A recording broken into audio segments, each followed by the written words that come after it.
আমি এখন আছি সামির সদরঘাট লঞ্চ টার্মিনালে। এখানে আসলে সারাদিনই হলো চাঁদপুরের লঞ্চগুলো ছেড়ে যায়, আর ভোলার লঞ্চগুলো দুপুরের পরপর বা দুপুরের আগে আগে ছাড়ে। এবার ঈদ উপলক্ষে বিআইডব্লিউটিসি কর্তৃপক্ষ 41টি লঞ্চ মজুদ রেখেছে অতিরিক্ত যাত্রী চাহিদা সামাল দেওয়ার জন্য। তবে বরিশালের যে যাত্রীগুলো রয়েছেন তারা আসলে পদ্মা সেতু হওয়ার ফলে সেই চাপটা অনেকটাই কমে গেছে লঞ্চের উপর। আপনি দেখবেন যে লঞ্চগুলো এখানে যে লঞ্চগুলো দাঁড়িয়ে আছে সেগুলো হলো ভোলা, লালমোহন, পাথরঘাটা, বোরহানুদ্দিন, পটুয়াখালী, গলাচিপার লঞ্চ। এখানে মূলত সেই জায়গার লঞ্চগুলোই দাঁড়ায়। সেই লঞ্চগুলো বেলা 3:30 থেকে 4টা বা 5:30 থেকে মানে 3:30টার পর থেকে একটার পর একটা লঞ্চ ছেড়ে যাবে। তার আগেই আপনি দেখতে পাচ্ছেন যে কী পরিমাণ উপচে পড়া ভিড় এই যে সদরঘাটের মধ্যে ঘরমুখ মানুষজনের।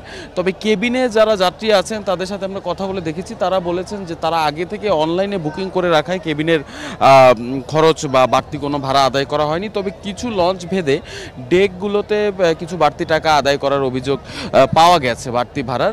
আর আরেকটি বিষয় আমি বলি, যারা সদরঘাট লঞ্চ টার্মিনালে আসবেন তারা যাতে হাতে একটু সময় নিয়ে আসেন, কারণ গুলিস্তানের ওইখান থেকে যে শরীয়তপুর বা অন্যান্য এলাকার মাদারীপুরের যে বাসগুলো ছেড়ে যায় সেই বাসগুলোর কারণে হয়তো একটি জটলা তৈরি হয় এবং দীর্ঘক্ষণ যানজটে পড়তে হয়, যে গুলিস্তান মোড়ে বা তার পরবর্তী অংশে পিরিয়া মিনি মার্কেটের সামনে। এই জিনিসটি আমি আসলে দর্শকদের জানিয়ে রাখতে চাই যে যারা সদরঘাটে আসবেন তারা যাতে এই সময়টা নিয়ে আসেন, এবং গুলিস্তানের মোড়ে অহেতুক বেশ কিছু গাড়ির জটলা এবং জ্যাম হচ্ছে।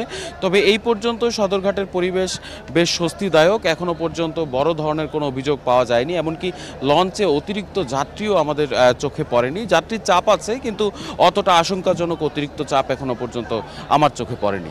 সামির। ইফতেখার, আপনাকে ধন্যবাদ আমাদের সঙ্গে যুক্ত হওয়ার জন্য। এখন জন্ম সনদ দিয়ে খোলো বিকাশ স্টুডেন্ট অ্যাকাউন্ট। নিজের বিকাশ নিজে কর।